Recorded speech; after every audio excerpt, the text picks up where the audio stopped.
Breaking news చూస్తున్నాం. చెప్పారంటే చేస్తారంతే.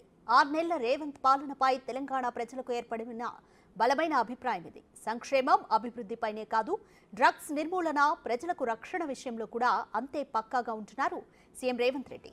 కాంగ్రెస్ ప్రభుత్వం అధికారంలోకి వచ్చిన తర్వాత డ్రగ్స్ పేరెత్తాలంటే ఫెడ్లర్లు భయపడే పరిస్థితి వచ్చింది. క్రైమ్ మాట కూడా వినిపించకూడదని రేవంత్ కంకణం కట్టుకున్నట్లు తెలుస్తోంది.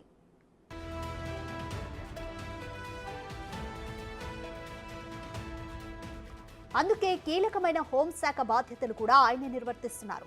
ఓవైపు సీఎంగా బిజీగా ఉంటూనే మరోవైపు రాష్ట్రంలో క్రైమ్ పై ఓ కన్నేశారు. ఎవరైనా గీత దాటితే కటకటాలు లెక్క పెట్టాల్సిందేనని నిరూపిస్తున్నారు.